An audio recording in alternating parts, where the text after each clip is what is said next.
Oke, Bapak Ibu Shalom, selamat pagi semuanya. Puji Tuhan, kita semua dalam keadaan baik dan sehat ya. Haleluya. Mari kita buka bersama di dalam 2 Korintus Bapak Ibu. 2 Korintus 5 ayat 19 sampai yang ke-21. Sama-sama ya kita belajar pesan Tuhan ini. 2 Korintus 5 ayat 19 sampai yang ke-21, demikian firman Tuhan. Sebab Allah mendamaikan dunia dengan dirinya oleh Kristus, dengan tidak memperhitungkan pelanggaran mereka. Ia telah mempercayakan berita pendamaian itu kepada kami. Jadi kami ini adalah utusan-utusan Kristus. Seakan-akan Allah menasehati kamu dengan perantaraan kami. Dalam nama Kristus kami meminta kepadamu, berilah dirimu didamaikan dengan Allah. Dia yang tidak mengenal dosa telah dibuatnya menjadi dosa karena kita, supaya dalam Dia kita dibenarkan oleh Allah. Nah, Bapak Ibu, kemarin hari Minggu Bapak Gembala sudah menyampaikan dengan jelas di ayat yang ke-19 ini bahwa Tuhan memulihkan hubungan yang rusak dengan manusia lewat kematian Kristus. Ya kan? Kematian Kristus di kayu salib. Nah, Dia menawarkan pendamaian itu dengan tidak memperhitungkan pelanggaran kita. Nah, setelah kita menerima pendamaian itu dari Tuhan, ternyata ada tugas yang harus kita lakukan. Ada tugas yang harus kita kerjakan, yaitu membawa misi pendamaian itu kepada semua orang. Mungkin kepada orang-orang yang kita temuin. Siapa saja itu. Nah, dengan kata lain gini, bahwa kita adalah utusan-utusan Kristus. Kita adalah duta-duta kerajaan Allah yang bertindak sebagai apa? Sebagai perwakilan. Yang bertindak sebagai perwakilan yang sah atau pembawa pesan dari duta yang mengutus kita, dari negara yang mengutus kita. Nah, pesan Tuhan minggu ini adalah berfungsi sebagai agen atau duta kerajaan sorga. Nah, pertanyaannya gini Bapak Ibu. Kapan setiap kita disebut sebagai duta kerajaan sorga? Nah, kalau Bapak Ibu udah dengar pesan Tuhan melalui Bapak Gembala pasti akan tahu. Kapan nih? Kapan setiap kita disebut sebagai duta kerajaan sorga? Ini udah disampaikan oleh Bapak Gembala, yaitu ketika kita dilahirkan kembali. Ketika kita dilahirkan kembali, maka kita disebut duta kerajaan surga. Nah, sekarang bicara tentang kelahiran kembali dan status kita sebagai duta kerajaan surga, ini adalah dua hal yang terjadi secara bersamaan. Dua hal yang terjadi bersamaan, secara bersamaan. Kalau kita mundur Bapak Ibu, yuk kita lihat di ayat yang 17 ya. Di ayat yang ke-17, firman Tuhan mengatakan apa? Di sana dikatakan yang 17, jadi siapa yang ada di dalam Kristus, ia adalah ciptaan baru. Yang lama sudah berlalu, sesungguhnya yang baru sudah datang. Nah, kita loncat ayat yang ke-20. Ayat yang ke-20, oke. Jadi kami ini adalah utusan-utusan Kristus. Seakan-akan Allah menasehati kamu dengan perantaraan kami. Dalam nama Kristus kami meminta kepadamu, berilah dirimu didamaikan dengan Allah. Nah, kalau Bapak Ibu lihat di dalam ayat 17 dan yang ke-20, di sini ada pengulangan kata yang sama. Yaitu apa? Jadi. Ya kan ayat 17 dikatakan di awal, jadi siapa yang ada di dalam Kristus. Lalu ayat yang ke-20 dikatakan apa? Jadi kami ini adalah utusan-utusan Kristus. Nah, kata jadi Bapak Ibu, itu dalam bahasa aslinya artinya karena itu. Karena itu. Nah, ayat 17 dan 20 kalau kita buat rangkaian atau kita tarik kesimpulan dari kedua ayat ini, maka akan menjadi gini. Karena kita sudah menjadi ciptaan baru, ayat yang ke-17. Maka otomatis tugas kita sekarang adalah menjadi utusan resminya, ayat yang ke-20. Nah, Bapak Ibu, ketika kita dilahirkan kembali, ya. Ketika kita dilahirkan kembali, roh kita dihidupkan, keluarga negaraan kita pindah dari gelap kepada terang, dan pada detik itu juga tugas diplomasi itu dimulai. Sebagai duta kerajaan itu dimulai. Nah, sekarang diplomasi itu apa? Kalau dikaitkan dengan duta kerajaan sorga. Nah, diplomasi itu adalah cara orang percaya mewakili Kristus. Melalui apa? Melalui perkataannya. Melalui apa? Melalui tindakannya. Melalui apa? Mencerminkan kasih dalam kehidupannya. Melalui kebenaran yang dia sampaikan. Melalui hikmat. Melalui apa? Kebenaran, nilai-nilai kebenaran firman Tuhan. Nilai-nilai kerajaan Allah yang dia terapkan dalam kehidupan sehari-hari. Nah, itu diplomasi. Dengan kata lain gini, gaya hidup kita, gaya hidup surgawi. Bukan lagi gaya hidup duniawi. Nah, itulah yang Tuhan inginkan dalam setiap kita anak-anak Tuhan. Kita hidup di dunia. Cuman masalahnya gini, jangan sampai kita kedapatan kita bergaya hidup duniawi. Tuhan mau kita bergaya hidup sorgawi. Kalau kita lihat di dalam Roma 12 ayat yang kedua.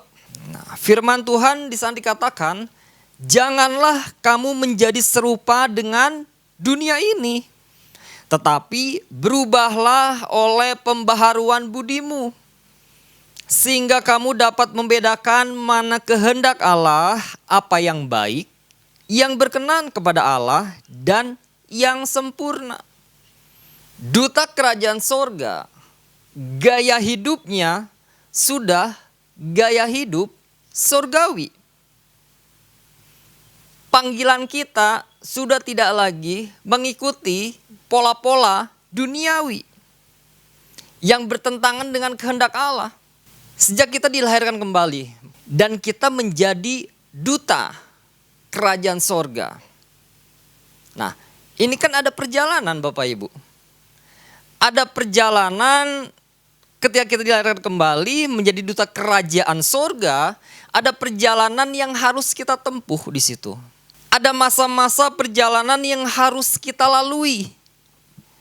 Ada proses yang harus kita lalui. Ada tantangan yang harus kita hadapi. Nah, selama rentang waktu perjalanan itu, jangan sampai gini, ada pergeseran-pergeseran yang tanpa kita sadari, kita nggak nyadar. Kita merasa baik-baik saja, tetapi sebenarnya ada pergeseran-pergeseran yang tanpa kita sadari bahwa gini, fungsi sebagai duta kerajaan Allah sudah mulai bergeser. Sudah mulai berhenti. Bahkan mengalami gini, deportasi spiritual. Nah, ini jangan sampai terjadi dalam kehidupan anak-anak Tuhan Bapak Ibu. Nah, deportasi spiritual itu apa? Deportasi spiritual itu adalah di mana seorang percaya kehilangan fungsi. Dia kehilangan fungsi, dia kehilangan otoritas, dia kehilangan perlindungan. Dan dia kehilangan hak representasi resmi sebagai duta kerajaan sorga di bumi. Oh, ini kan ngeri sekali. Anak-anak Tuhan tetapi tidak dapat ini perlindungan. Anak-anak Tuhan kehilangan fungsi. Anak-anak Tuhan kehilangan otoritas. Tidak ada perlindungan. Ini kan sangat bahaya. Senang sekali itu si iblis. Nah makanya gini Bapak Ibu. Kita bersyukur ya. Kita sama-sama bersyukur. Saya bersyukur ketika kita menerima pesan Tuhan ini. Dan Tuhan ingatkan setiap kita, masing-masing kita. Untuk kita berfungsi sebagai agen. Untuk kita berfungsi sebagai duta kerajaan sorga. Jangan sampai orang percaya dideportasi oleh Tuhan, tanda kutip. Nah, ini ngeri banget Bapak Ibu. Nah kalau kita lihat ya, di dalam 1 Samuel 15 ayat 1 sampai yang ke-35. Nah ini nanti Bapak Ibu bisa baca secara lengkapnya ya. Kalau kita lihat di situ kasus Raja Saul ya. Di situ kasus Raja Saul. Ketika Saul diangkat oleh Tuhan menjadi raja atau wakil atau duta Tuhan atas Israel. Namun kalau kita lihat kan, karena ia berkali-kali melanggar perintah, ia berulang-ulang melanggar perintah Tuhan, dan dia lebih takut kepada opini rakyat. Apa yang terjadi Bapak Ibu? Sebab pendurhakaan adalah sama seperti dosa bertenung. Dan kedegilan adalah sama seperti menyembah berhala dan terafim. Karena engkau telah menolak firman Tuhan, maka ia telah menolak engkau sebagai raja. Karena engkau telah menolak firman Tuhan, maka ia telah menolak engkau sebagai raja. Kita loncat ayat 26 Bapak Ibu. Ayat yang ke-26. Tetapi jawab Samuel kepada Saul, aku tidak akan kembali bersama-sama dengan engkau. Sebab engkau telah menolak firman Tuhan. Sebab itu Tuhan telah menolak engkau. Ngeri banget kan? Sebab itu Tuhan telah menolak engkau sebagai raja atas Israel. Kita lihat lagi ayat 28. Kemudian berkatalah Samuel kepadanya, Tuhan telah mengoyakkan daripadamu jabatan raja atas Israel pada hari ini dan telah memberikannya kepada orang lain yang lebih baik daripadamu. Yang 35. Sampai hari matinya Samuel tidak melihat Saul lagi. Tetapi Samuel berduka cita karena Saul dan Tuhan menyesal karena ia menjadikan Saul raja atas Israel. Wow. Bentuk deportasinya apa nih? Saul di sini tetap duduk di tahta secara fisik ya. Dia duduk di tahta. Tetapi secara amanat rohani dia sudah dicabut. Roh Tuhan mundur daripadanya dan otoritasnya sebagai agen surga selesai. Ada foto yang mengatakan seperti ini Bapak Ibu. Seseorang bisa kehilangan otoritas rohaninya di hadapan Tuhan.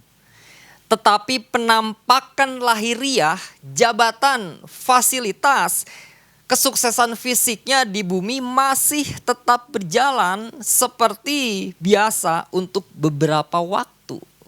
Garis bawah ini. Untuk beberapa waktu.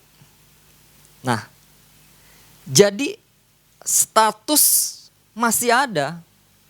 Tetapi secara rohani, secara fungsi, secara otoritas, secara perlindungan dan hak representatif resminya hilang. Nah ini kan yang dialami Saul.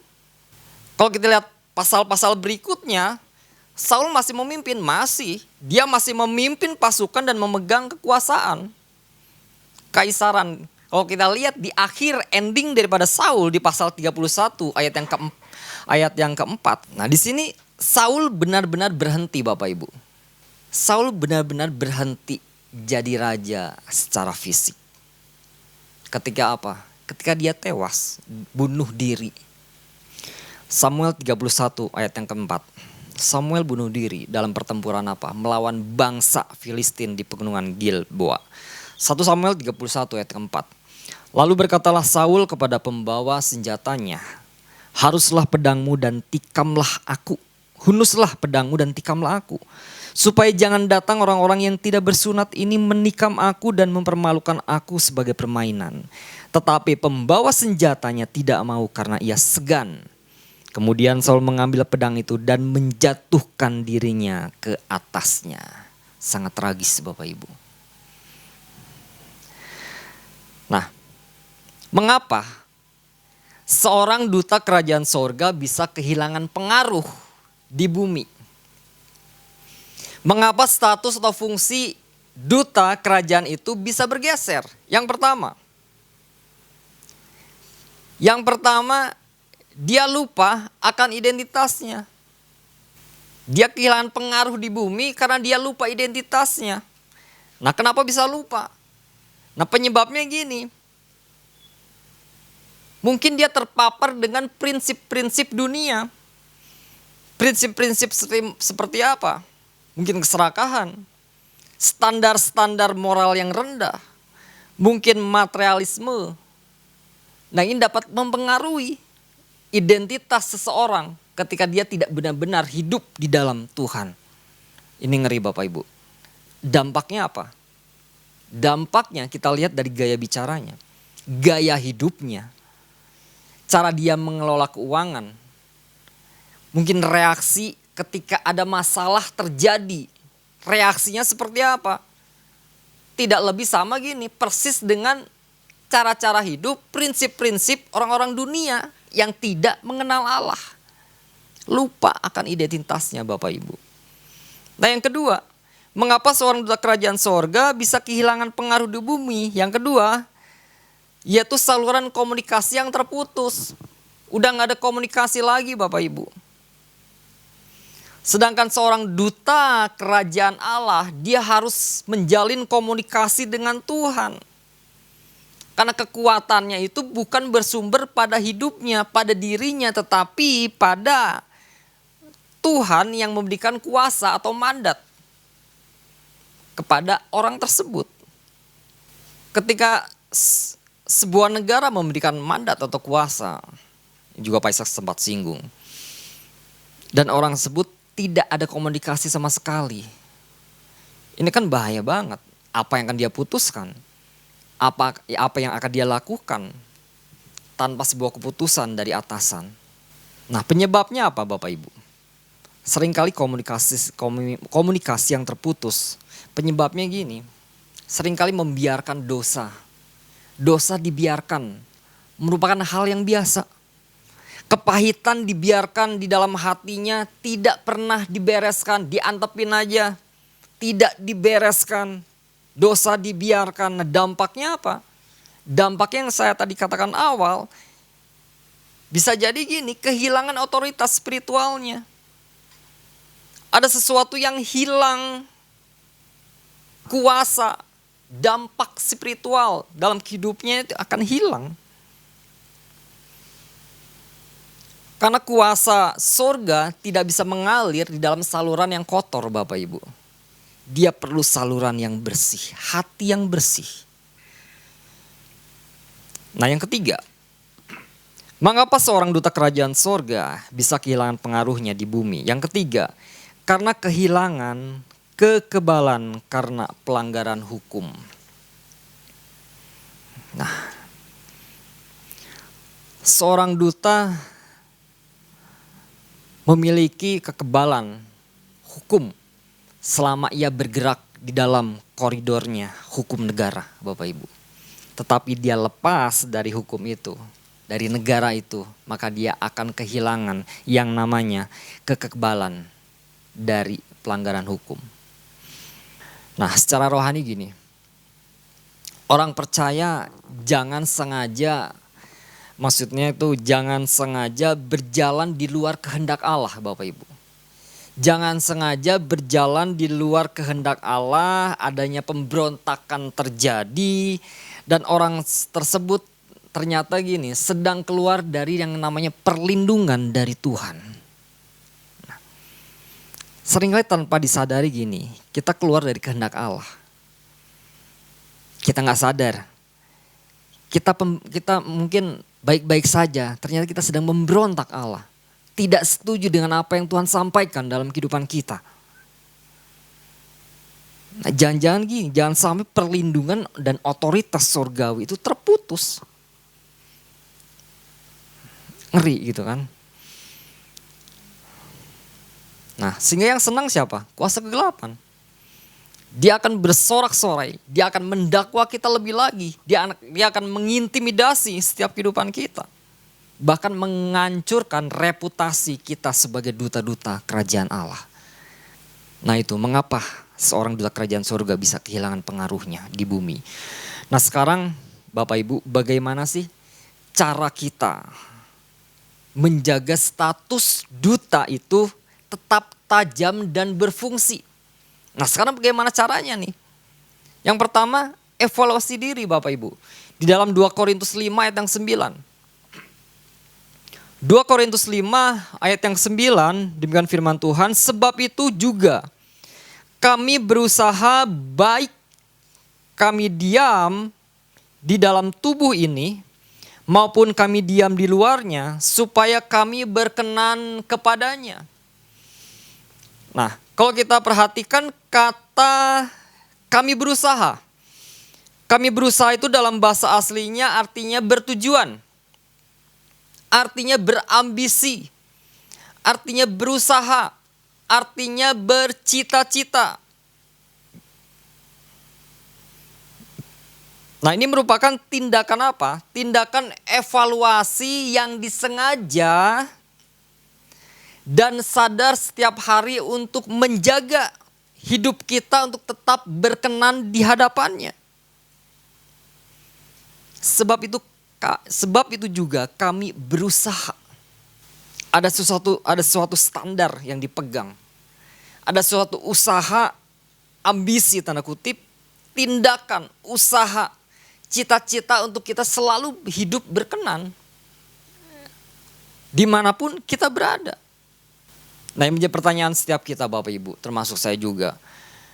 Apakah gaya hidup kita sudah mencerminkan Kristus atau gini, sudah kadaluarsa? Karena saya sudah lama ikut Kristus, sudah lama banget. Mungkin sudah kadaluarsa.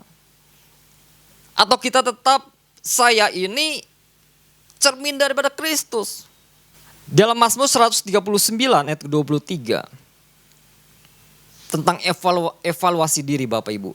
Mazmur 139 ayat yang 23 demikian firman Tuhan. Selidikilah aku ya Allah dan kenalah hatiku. Ujilah aku dan kenalah pikiran-pikiranku. Lihatlah apakah jalanku serong dan tuntunlah aku di jalan yang kekal. Nah, kalau kita perhatikan di sini Daud sangat sadar bahwa hati manusia itu bisa menipu dirinya sendiri. Evaluasi diri Bapak Ibu. Artinya kita harus bercermin ya. Bercermin. Siapa sih saya ini? Benar gak sih apa yang saya lakukan sepanjang hari ini? Mungkin sebagai perenungan malam hari sebelum kita tidur. Mungkin ada hal-hal yang salah sebagai duta kerajaan Allah. Ada tindakan-tindakan yang mungkin melanggar, tidak berkenan di hadapan Tuhan.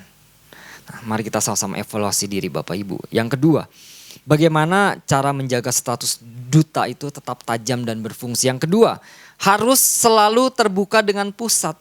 Dan ini harus terbuka Bapak Ibu, harus open hati kita. Nggak bisa tertutup. 2 Korintus 5 ayat yang 11.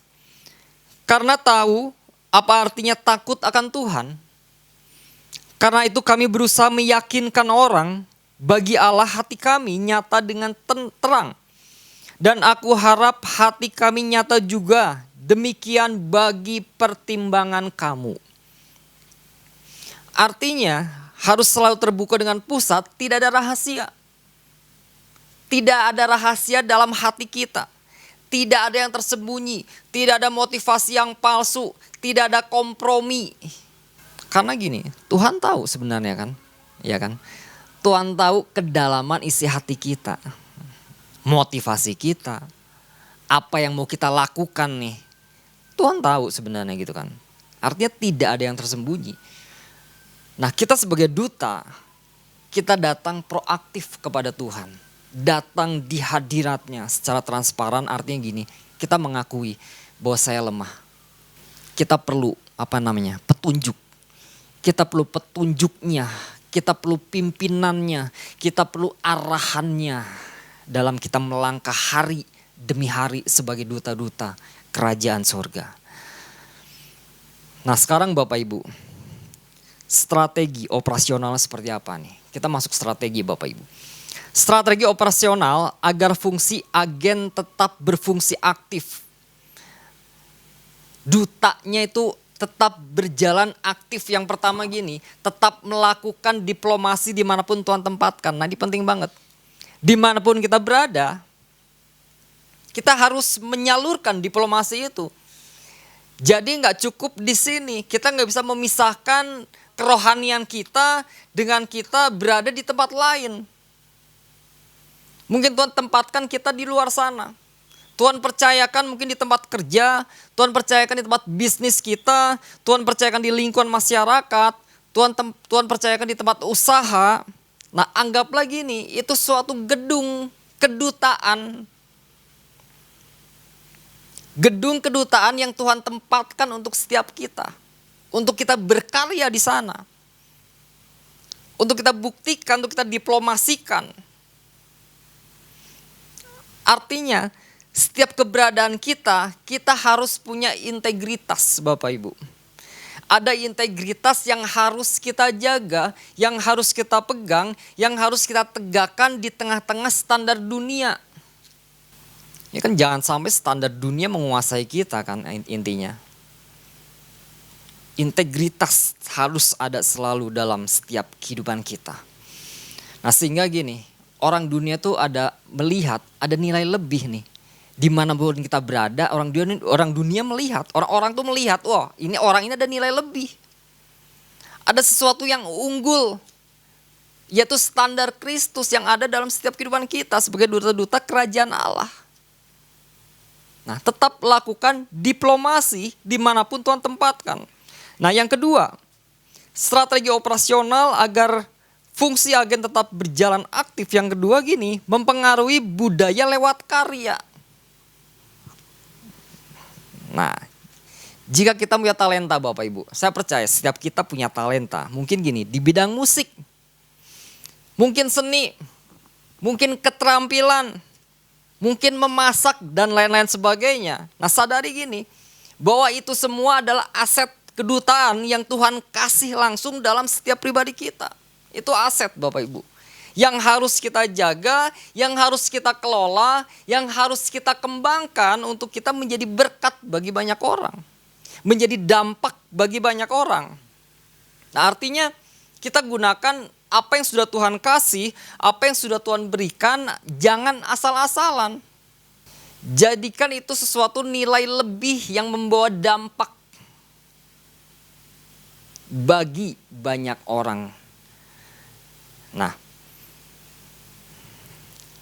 sekarang karya apapun Bapak Ibu dalam setiap kita yang Tuhan percayakan, baik keterampilan, baik pekerjaan apapun hari-hari ini yang kita lakukan, yang Tuhan percayakan, berikan nilai yang terbaik.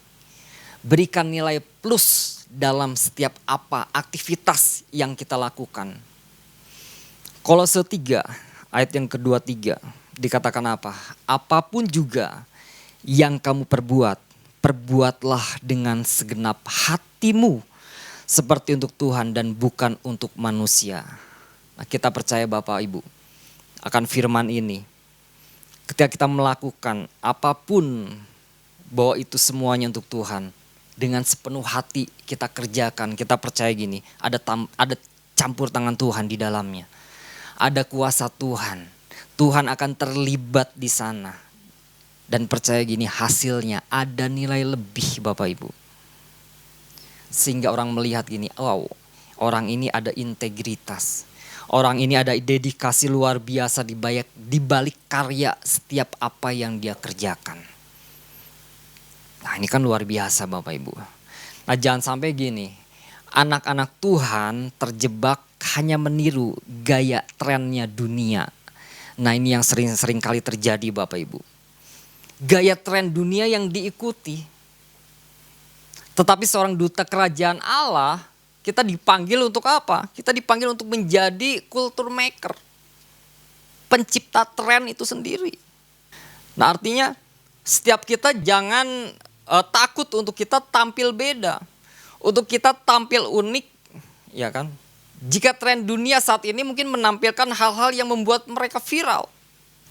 Bagaimana respon kita? Kalau kita resmi sebagai utusan sorgawi, kalau kita resmi sebagai duta-duta kerajaan Allah yang ditempatkan di bumi, seharusnya gini, kita bisa tahu tindakannya seperti apa, bercandanya seperti apa, cara kita bersosial media seperti apa, dan hal kita harus saring melalui apa? Melalui standar protokol kedutaan besar, yaitu Allah itu sendiri. Apakah itu sesuai? Apakah itu menyindir salah seorang? Apa itu menurunkan seseorang? Nah, bicara tentang kreativitas, memang kreativitasnya itu sangat luar biasa. Tetapi kalau kita lihat dari sisi nilai kebenaran, Efesus 5 ayat yang 4, firman Tuhan dikatakan apa? Demikian juga perkataan yang kotor, yang kosong dan yang sembrono. Yang tidak pantas tetapi sebaliknya ucapkanlah syukur. Nah, hal yang kita lakukan sebagai agen, Efesus 5 ayat 4, ini perkataan yang kosong. Perkataan yang hampa, tidak layak untuk kita menyebarkan hal yang seperti itu. Sekarang yang ketiga Bapak Ibu. Fungsi duta tetap berjalan aktif. Yang ketiga, yaitu mengubah atmosfer lingkungan terdekat. Nah intinya seorang duta kerajaan sorga tidak boleh terpengaruh oleh lingkungan di sekitar kita. Mungkin lingkungan kita itu lingkungan yang tidak baik. Jangan sampai kita terpengaruh. Tetapi ini kita dapat mempengaruhi kehidupan mereka. Misal dalam keluarga besar. Misal di dalam komunitas. Misal di dalam masyarakat. Nah artinya setiap kehadiran kita sebagai duta-duta kerajaan Allah. Dengan kehadiran kita itu orang merasa nyaman. Gitu kan. Orang merasa nyaman, bahkan ada kesembuhan terjadi, bahkan ada kelepasan terjadi, bahkan ketika orang curhat ada jalan keluar bagi kehidupan mereka. Mengubah atmosfer lingkungan terdekat. Nah mari Bapak Ibu, pada pagi hari ini kita percaya bahwa bumi ini sebagai tempat penugasan kita ya. Ada tugas, ada hal yang harus kita lakukan di bumi ini. Baik semua fasilitas, baik talenta yang Tuhan kasih, baik kemampuan, serta kesempatan yang kita miliki, yang Tuhan berikan dalam kehidupan kita. Itu sebagai aset yang Tuhan kasih. Itu sebagai aset kedutaan yang Tuhan berikan. Nah, pergunakan itu dengan baik. Berfungsilah di sana, jadilah berkat, dan berdampaklah agar melalui hidup dan karya yang kita ciptakan, karya apapun itu, nama Tuhan dipermuliakan. Puji Tuhan, Tuhan Yesus memberkati.